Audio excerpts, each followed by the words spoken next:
And I'm recording. Hi, everybody. This is Julia from the Macedon Public Library. I don't know if you're seeing my face right now. You could be seeing someone else's face. But we are, this is our second meeting of doing Reader's Theater for Midsummer Night's Dream. And we are beginning with Act 2, Scene 2. We are set in another part of the wood. Enter Titania with her train. Oh, and I'm Titania. Come, now a roundel and a fairy song, then, for the third part of a minute, hence. Some to kill cankers and the musk rosebuds, some war with rare mice for their leathern wings, to make my small elves coats, and some keep back the clamorous owl that nightly hoots and wonders at our quaint spirits. Sing me now asleep, then to your offices and let me rest. You spotted snakes with double tongue, thorny hedgehogs, be not seen. Newts and blind worms do no wrong. Come not near our fairy queen. Philomel with melody, singing our sweet lullaby. Lullaby, Lullaby, lullaby, lullaby, lullaby, lullaby. Never harm nor spell Spell nor nor charm. charm. Come, our lovely lady night. So good night With lullaby. lullaby. Weaving spiders, come not here, hence, you long-legged spinners, hence. Beetles black, approach not near, worm nor snail do no offense. Philomel with melody, singing our sweet melody, lullaby, sorry. Lulla, lulla, lullaby. Lulla, lulla, lullaby. Never harm, nor spell, nor charm. Come, our lovely lady night. So good night. With lullaby.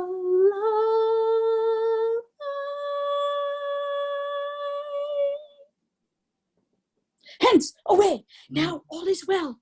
One aloof, stand sentinel. Enter Oberon.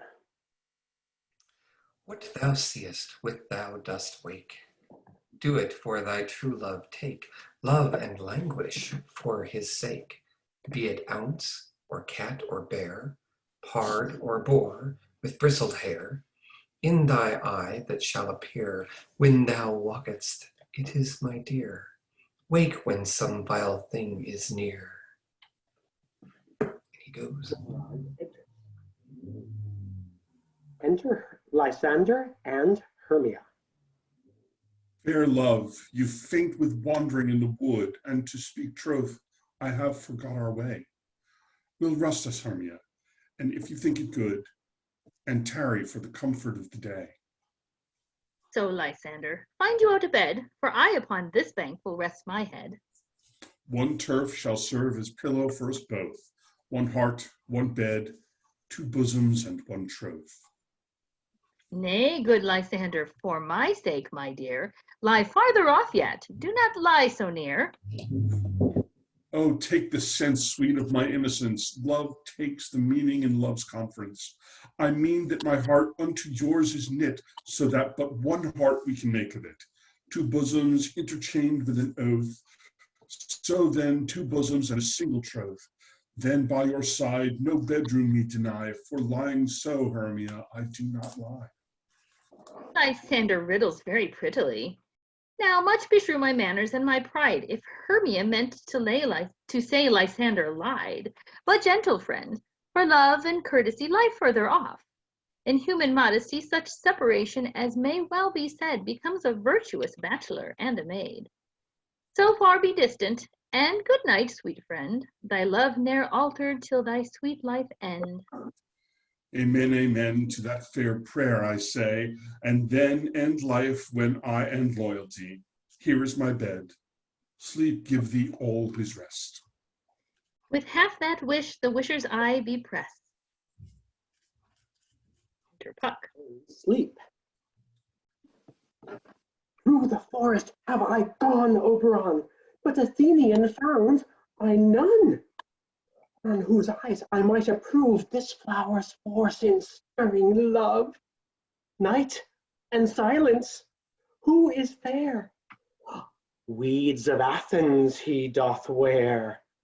This is he, my master said, despised the Athenian maid. And here the maiden lying on the sleeping ground, on the dank and dirty ground. Pretty soul, she durst not lie near this lack love, this kill courtesy. Churl upon your eyes, I throw all the power this charm doth owe. When thou wakest, let love forbid sleep his seat on thy eyelid. So awake when I am gone, for I must now to Oberon. Enter Demetrius and Helena running. Stay, though thou kill me, sweet Demetrius. I charge thee hence, and do not haunt me thus. Oh, wilt thou, darkling, leave me? Do not so. Stay on thy peril, I alone will go. Oh, I am out of breath in this fond chase. The more my prayer, the lesser is my grace. Happy is Hermia, where'er she lies, for she hath blessed and attractive eyes. How came her eyes so bright? Not with salt tears. If so, my eyes are oftener washed than hers. No, I am as ugly as a bear, for beasts that meet me run away for fear. Therefore, no marvel though Demetrius do, as a monster, fly my presence thus. Wicked and dissembling glass of mine made me compared with Hermia's fiery eyes. Oh, but who's here? Lysander, on the ground, dead or asleep? I see no blood, no wound. Ha! Lysander, if you live, good sir, awake. And through the fire I will, for thy sweet sake, transparent Helena, nature shows art that through thy bosom makes me see thy heart. Where is Demetrius? Oh, how fit a word is that vile name to perish on my sword. Do not say so, Lysander, say not so. What though he love your Hermia? Lord, what though? Yet Hermia still loves you, then be content. Content with Hermia? No, I do repent the tedious minutes I have with her spent. Not Hermia, but Helena I love. For who will not change a raven for a dove? The will of man is by his reason swayed, and the reason says that you are the worthier maid. Things growing are not ripe until their season. So I, being young, till now ripe not to reason, and touching now the point of human skill, reason becomes the marshal to my will, and leads me to your eyes, where I o'erlook love's stories written in love's richest book. Wherefore was I to this keen mockery born, when at your hands did I deserve this scorn? It's not enough, young man, that I did never, no, nor never can, deserve a sweet look from Demetrius's eye, but you must flout my insufficiency. Good truth, you do me wrong, good sooth, you do. In such disdainful manner me to woo, but fare you well. Perforce, I must confess I thought you lord of a more true gentleness. Oh, that a lady of one man refuse should of another therefore be abused. She sees not Hermia. Hermia, sleep thou there, and never mayst thou come Lysander near, For as a surfeit of the sweetest things, the deepest loathing to the stomach brings, or as the heresies that men do leave are hated most of those they did deceive, so thou, my surfeit and my heresy, of all be hated, but most of me, and all my powers address your love and might to honor Helen and to be her knight. Help me, Lysander, help me! Do thy best to pluck this crawling serpent from my breast. I me, for pity. Oh, what a dream was here! Lysander, look how I do quake with fear. Methought a serpent eat my heart away, and you sat smiling at his cruel play. Lysander? What? Removed? Lysander, Lord! What, out of hearing? Gone? No sound? No word? Alack, where are you? Speak, and if you hear, speak of all loves. I swoon almost with fear. No? Then I well perceive you are not nigh. Either death or you I'll find immediately. End of Act 2. Act 2, Scene 2, yes. Okay, we're moving on to Act 3. Scene 1, which is set in the wood, and with the Queen of the Fairies asleep. So should we just try and base off of what we've already read? We have lots of fairies this time. Mm-hmm. And we have the players a bit. Bottom, Quince. Yes. So who was Bottom? Is that Brian? Oh, it was, okay. Todd. Todd was Okay. Bottom. Much to the merriment of all. Well, I hope you enjoyed it as well. Quince? Much to say, so little that's G-rated. Maybe. I think that was mine. Thank you for that. Family friendly. Brian, are you Quince? I thought I was Quince last time, but Is that good? that's fine. All right.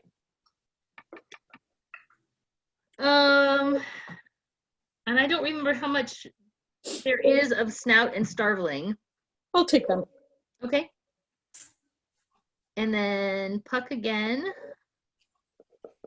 And I'll continue to be Titania, I guess. There's also a Snug.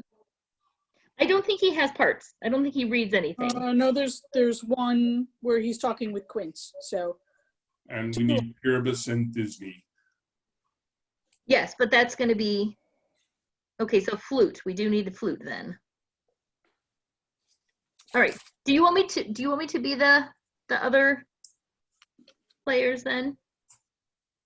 Or Sue, since you're being Snout and Starveling, should I be flute and Snug? Or Nick? Or what? I will happily play flute as well as Puck. I don't think they interact. I don't think they, yep. Why don't I take Snug too? Okay. That way I'll be all the individual little fairies that have one lines. Okay, so you'll be the first, second, third, and fourth fairies? Apparently they're labeled as Snug, Snout, Starveling, and... Oh, okay, not in my copy they aren't. Aha. Mine is in Oxford from Okay, 1927. So I'm using, it's from Gutenberg, but I'm getting it through Overdrive. okay. That will be interesting. Okay.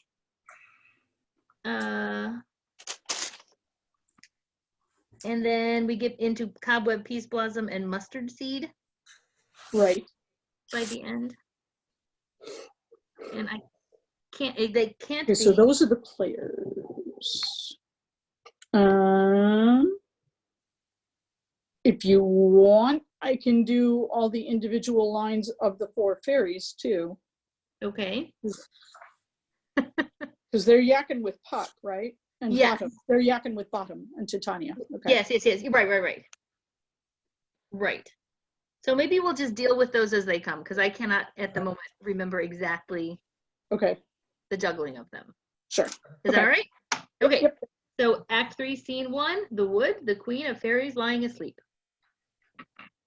Are we all met? Pat, and here's a marvelous convenient place for our rehearsal.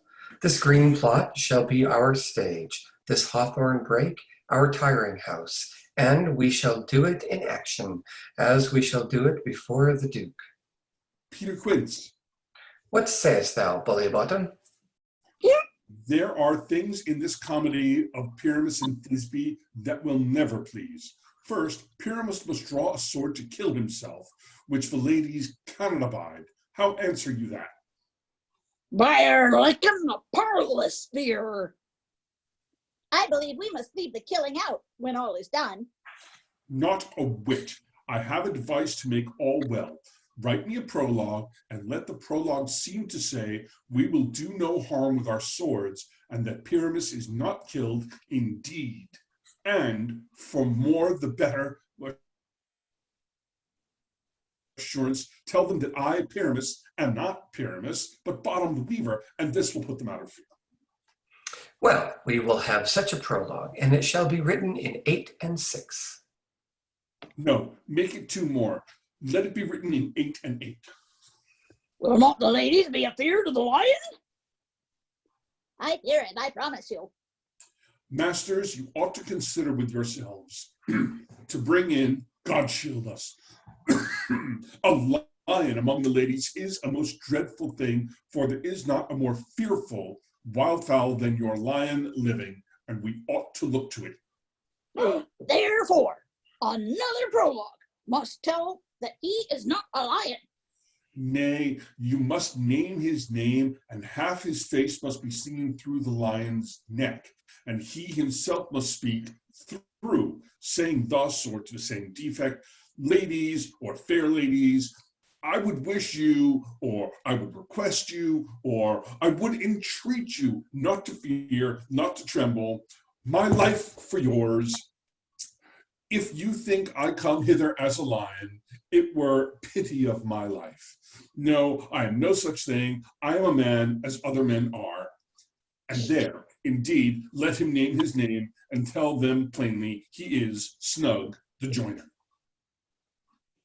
Well, it shall be so. But there is 2 hard things, that is, to bring the moonlight into the chamber, for you know Pyramus and Thisbe meet by moonlight. Doth the moon shine that night we play our play? A calendar, look in the almanac, find out moonshine, find out moonshine. Yes, it doth shine that night. Why, then you may leave a casement of the great chamber window where we play open, and the moon may shine in at the casement.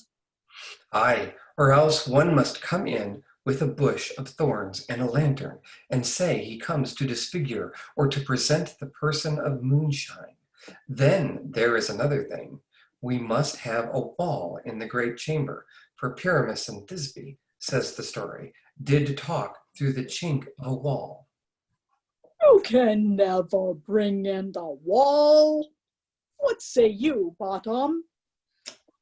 Some man or other must present wall, and let him have some plaster or some loam or some rough cast about him to signify wall, and let him hold his fingers thus, and through that cranny shall Pyramus and Thisbe whisper.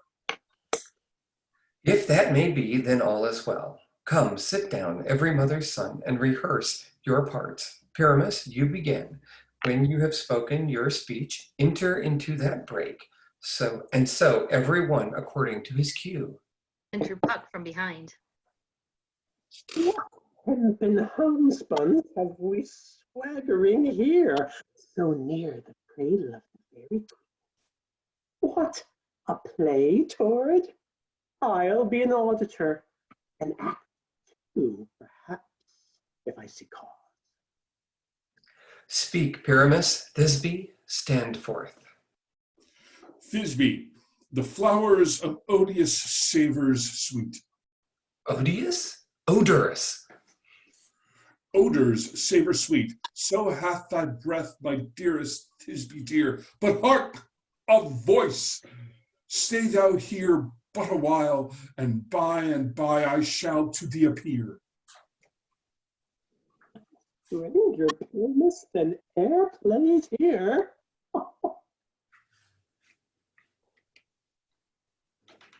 Puck leaves. Flute. Oh, mine says Thisbe. Yeah. Yeah. I, Mary, I speak now.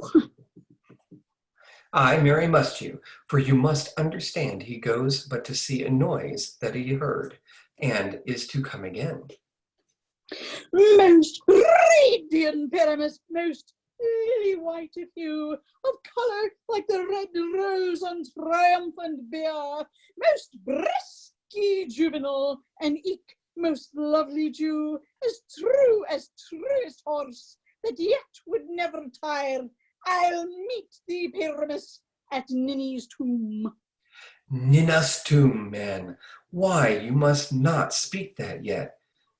That you answer to Pyramus. You speak all your part at once, cues and all. Pyramus enter, your cue is past. It is never tire.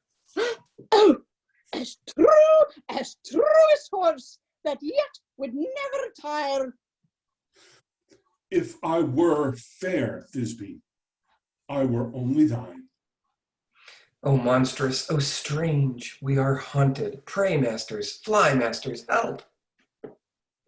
They leave. I'll follow you. I'll lead you about around through bog, through bush, through brake, through briar. Sometime a horse I'll be, sometime a hound, a hog, a headless bear, sometimes a bear. And neigh and bark and grunt and roar and bird. Like horse, hound, hog, bear, fire is every turn. Why do they run away? This is a knavery of them to make me afeard. Oh, Bottom, thou art changed. What do I see on thee? What do you see? You see an ass head of your own, do you? Returns. Bless thee, Bottom, bless thee. Thou art translated. I see their knavery. This is to make an ass of me, to fright me if they could. But I will not stir from this place, do what they can. I will walk up and down here, and I will sing that they shall hear I am not afraid. The owzel cock so black of hue, with arnish towny bill, the throstle with his note so true, the wren with little quill. Oh, what angel wakes me from my flowery bed?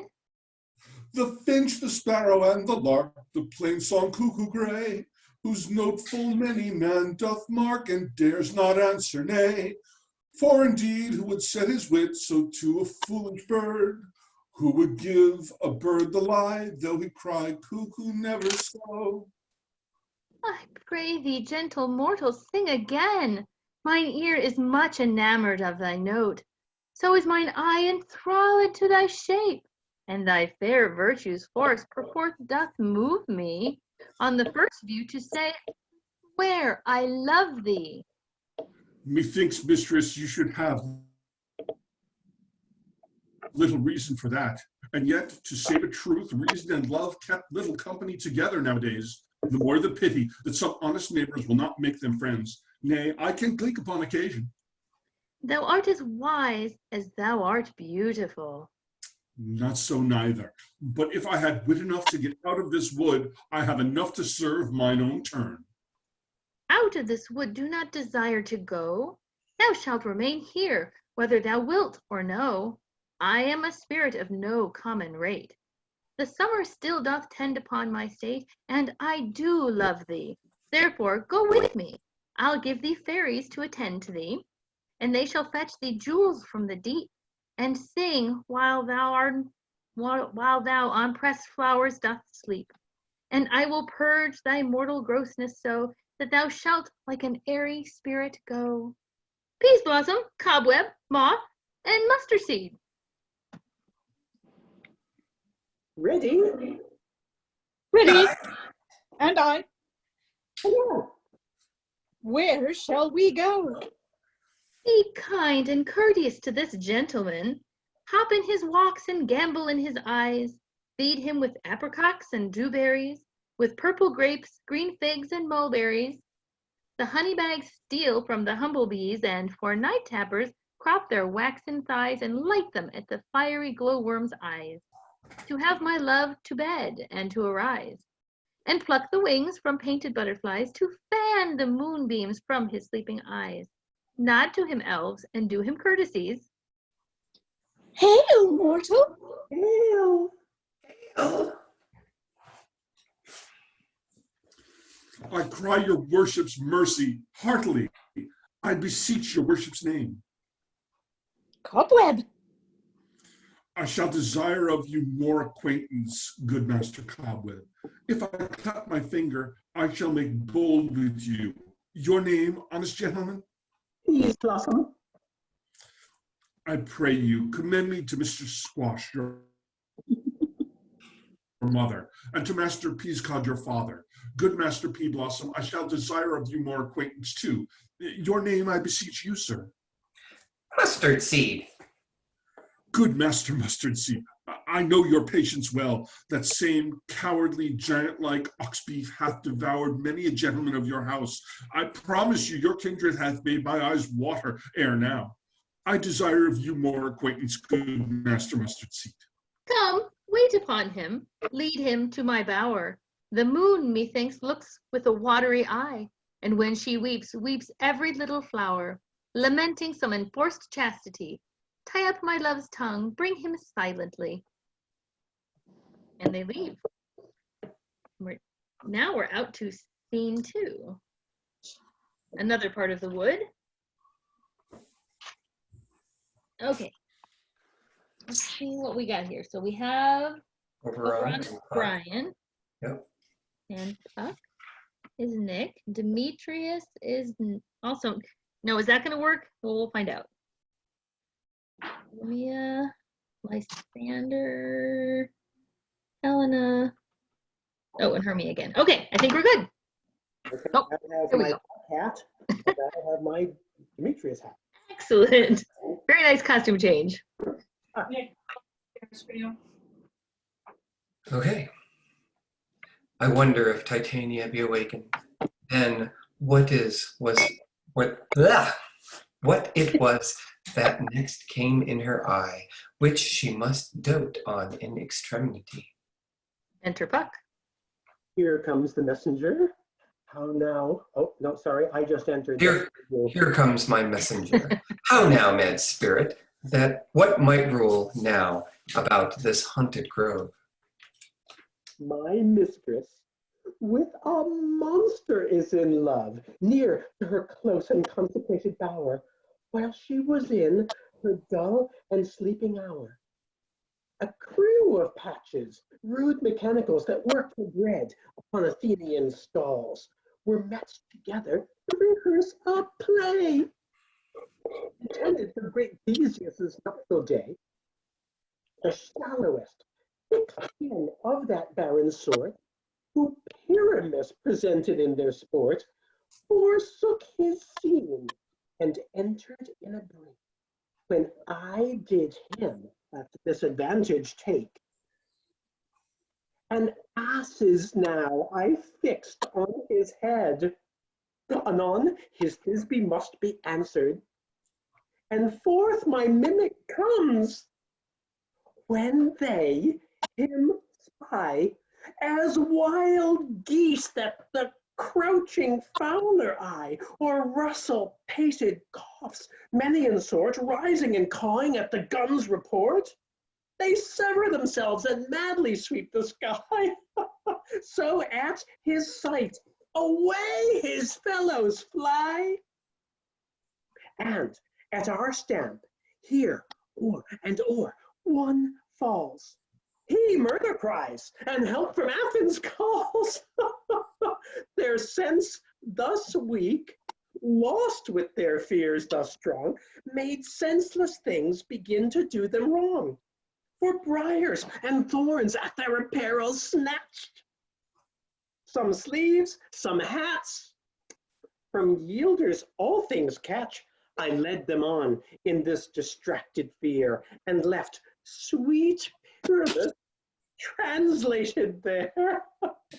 When in that moment, so it came to pass, Titania waked, and straightway loved an ass.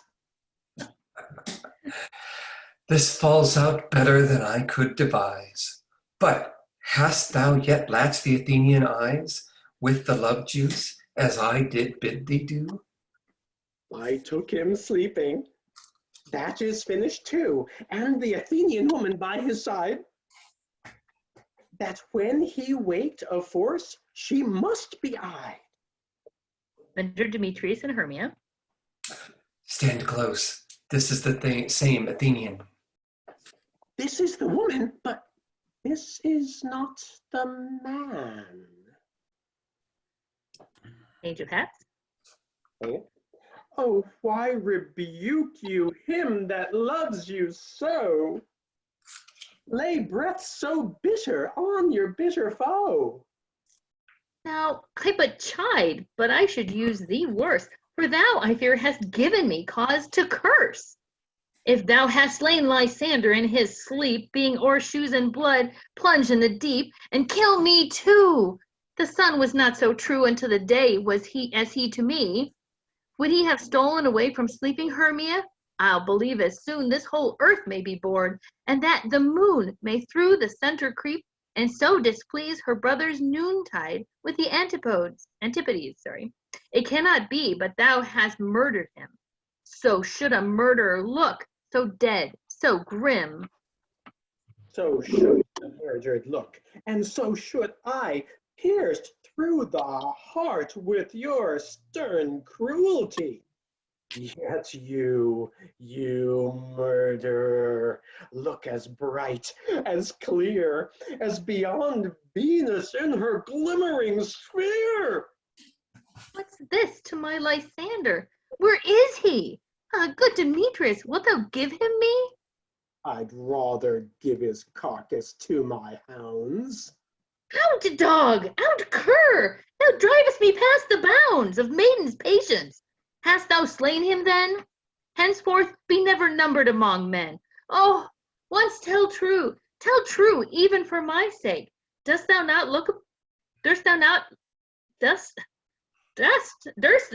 have looked upon him, being awake, and hast thou killed him sleeping? Oh, brave touch! Could not a worm, an adder, do so much? An adder did it, for with doubler tongue than thine, thou serpent, never adder stung. You spend your passion on a misprized mood. I am not guilty of Lysander's blood, nor is he dead for aught that I can tell. Well, I pray thee, tell me then that he is well. And if I could, what should I get therefore? A privilege never to see me more, and from thy hated presence part I so. See me no more, whether he be dead or no. There is no following her in this fierce bane. Here, therefore, for a while I will remain.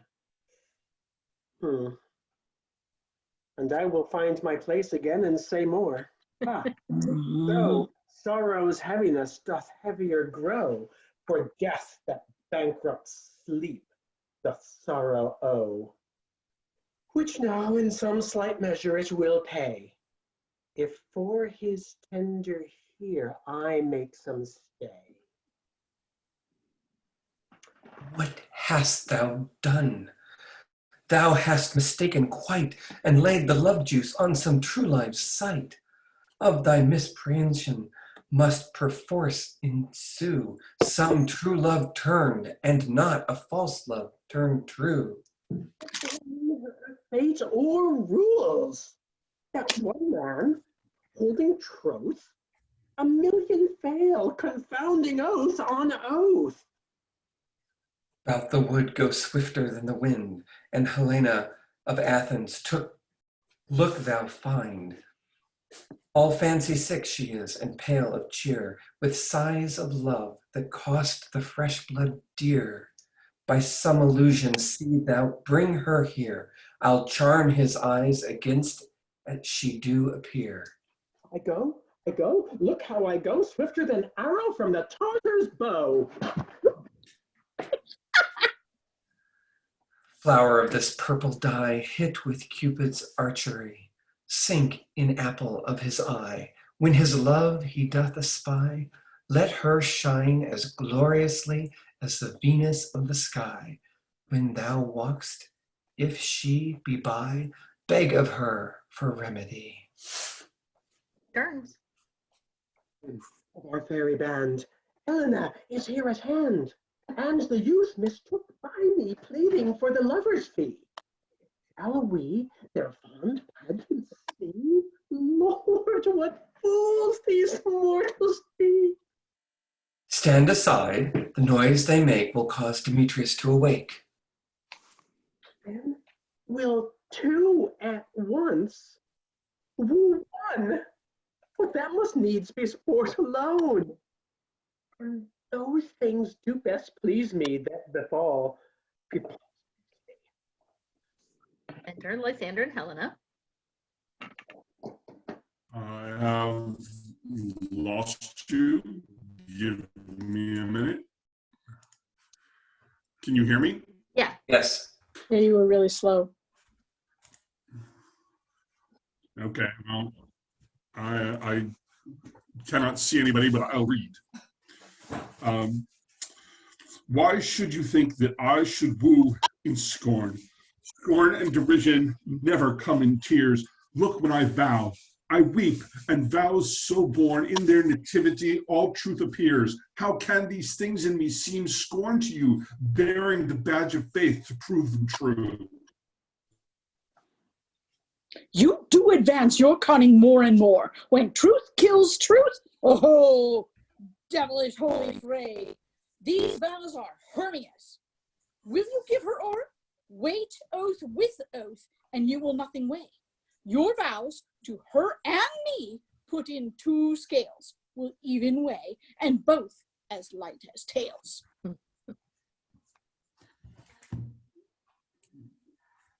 I had no judgment when to her I swore.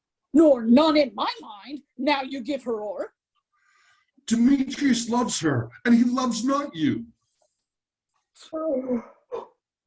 Oh, Helen, goddess, nymph, perfect, divine. To what my love shall I compare thine eyne? Crystal is muddy. Oh, how ripe in show thy lips, those kissing cherries tempting grow.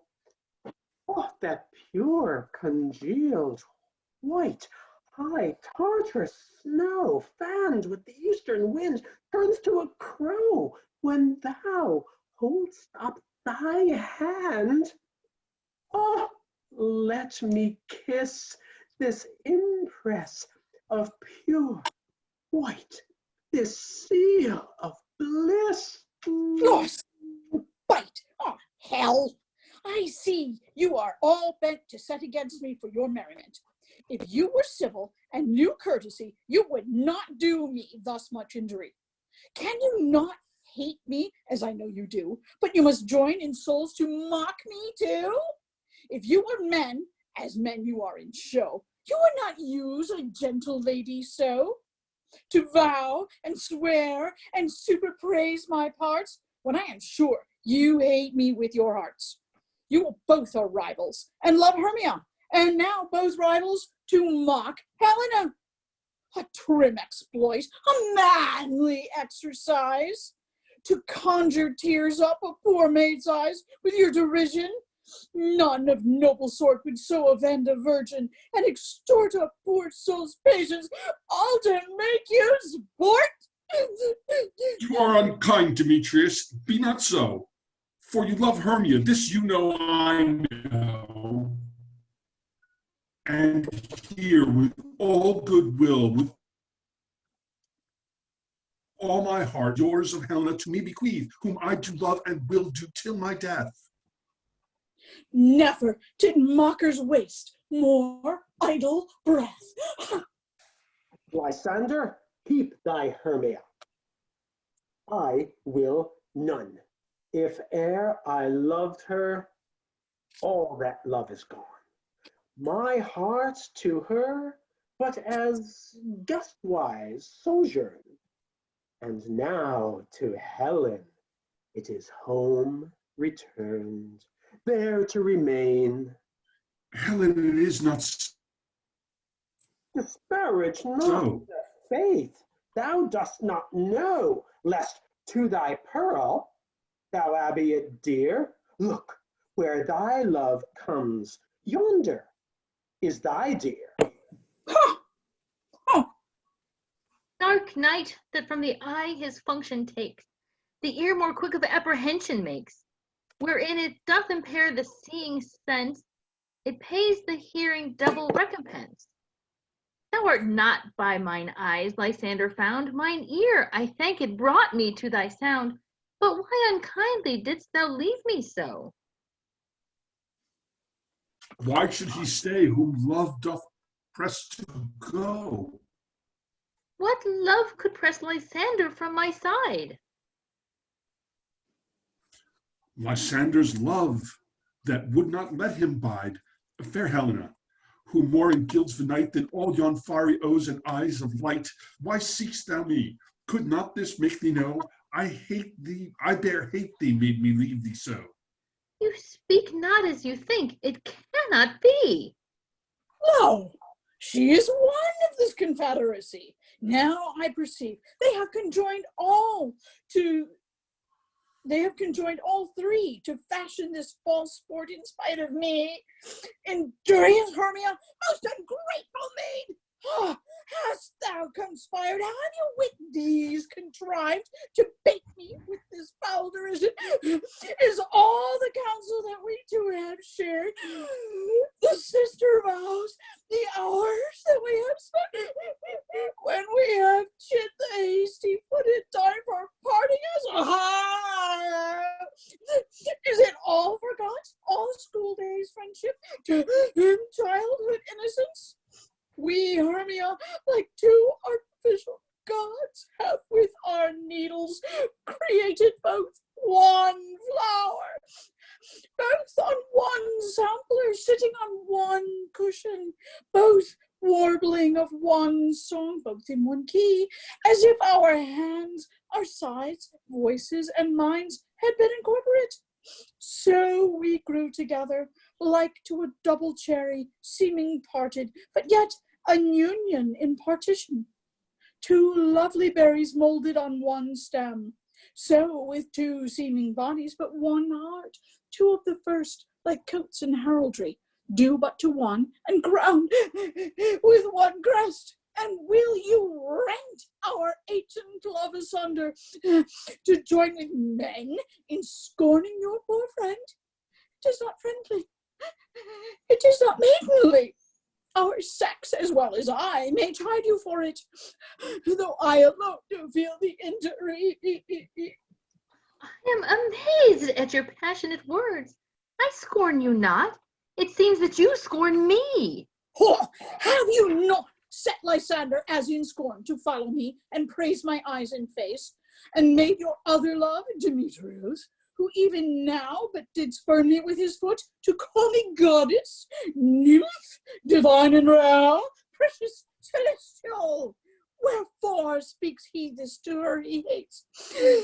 And wherefore doth Lysander deny your love, so rich within his soul, and tender me, forsooth, affection? But by your setting on, by your consent? What though I be not so in grace as you, so hung upon with love, so fortunate, but miserable most to love unloved? This you should pity rather than despise. I understand not what you mean by this. I do. Persevere, counterfeit sad looks, make mouths upon me when I turn my back, wink at each other. Hold the sweet jest up. This sport, well carried, shall be chronicled.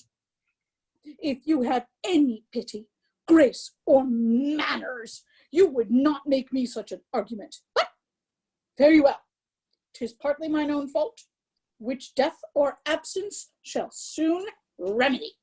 Stay, gentle Helena, hear my excuse. My love, my life, my soul, fair Helena. Oh, excellent. Sweet, do not scorn her so. If she cannot entreat, I can compel. Thou canst compel no more than she can entreat. Thy threats have no more strength than her weak prayers. Helen, I love thee, by my life I do. I swear by that which I will lose for thee, to prove him false that says I love thee not. I say, I love thee more than he can do. If thou say so, withdraw, and prove it too. Quick, come. Lysander, where to lends all this? Away, you Ethiop. No, he'll seem to break loose. Take on, as you would follow. But yet, come not. You are a tame man. Go. Hang off, thou cat, thou burr, vile thing, let loose, or I will shake thee from me like a serpent. Why are you grown so rude? What changes this sweet love? Thy love? Out, tawny Tartar, out, loathed medicine, hated potion, hence. Do you not jest? Yes, sooth, and so do you. Demetrius, I will keep my word with thee. I would I had your bond, for I perceive a weak bond holds you. I'll not trust your word. What? Should I hurt her, strike her, kill her dead? Although I hate her, I'll not harm her so. What?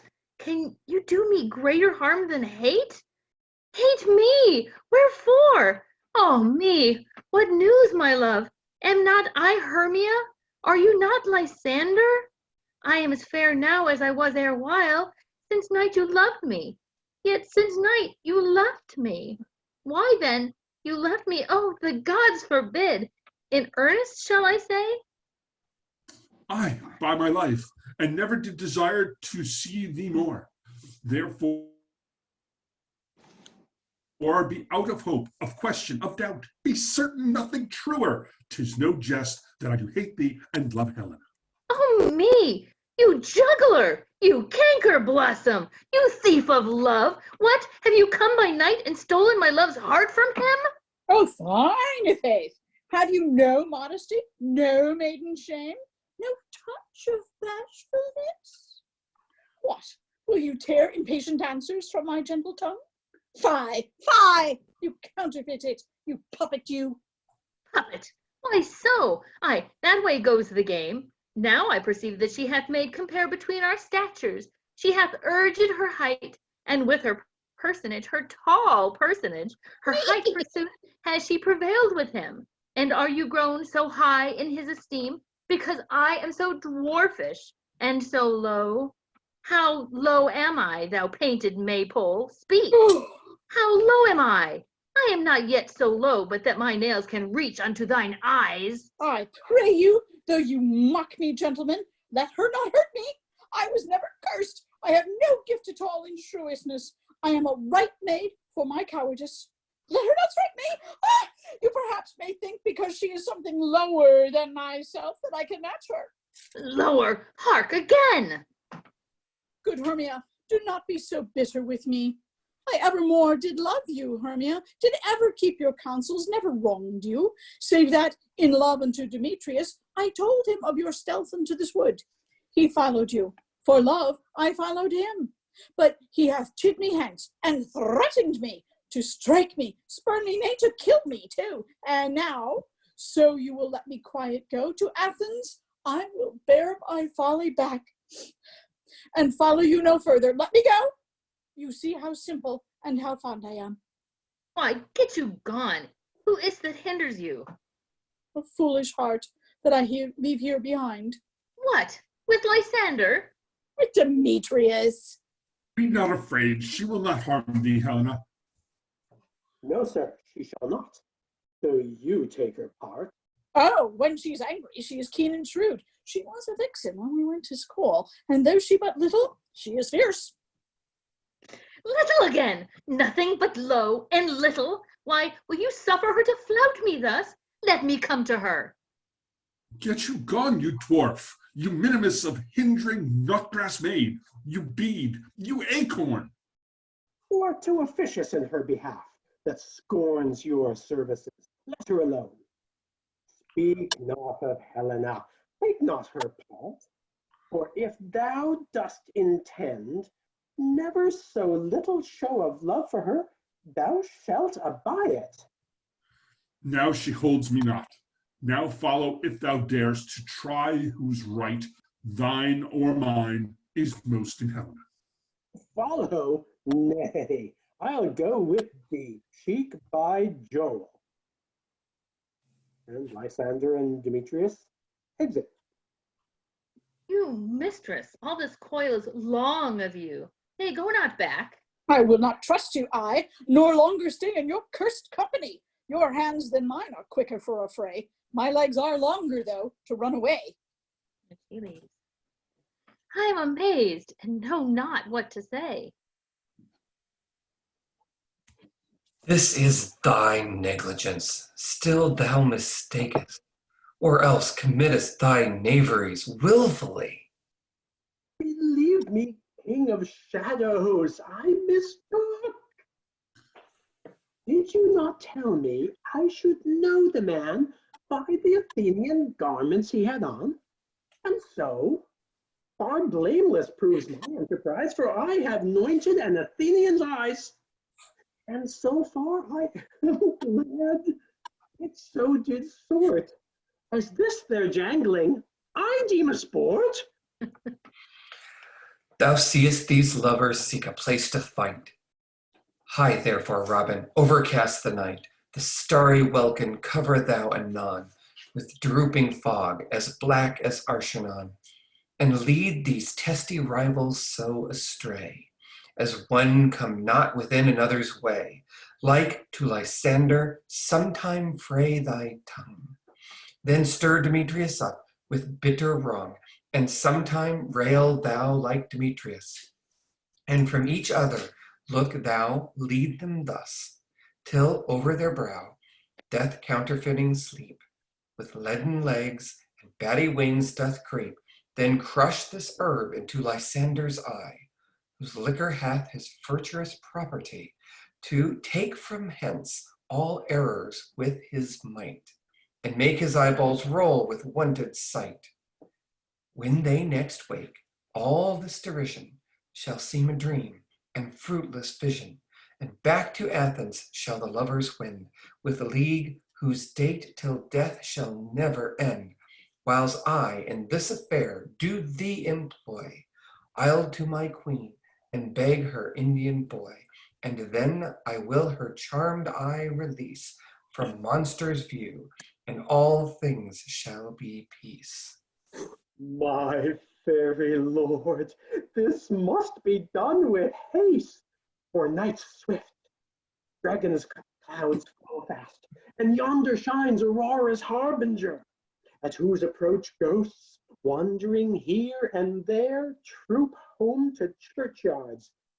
Damned spirits all, that in crossways and floods had burial, already to their wormy beds are gone. For fear lest day should look their shames upon, they willfully themselves exile from light, and must for aye consort with black-browed night. But we are spirits of another sort. I, with morning's love, have oft made sport, and like a forester the groves may tread, even till the eastern gate, all fiery red, opening upon Neptune with fair blessed beams, turns into yellow gold his salt green streams. But notwithstanding, haste, make no delay, we may effect this business yet ere day. Up and down, I will lead them up and down. I am feared in field and town. Goblin, lead them up and down. Here comes one. Where art thou, proud Demetrius? Speak thou now. Here, villain, drawn and ready. Where art thou? I will be with thee straight. Follow me then to plainer ground.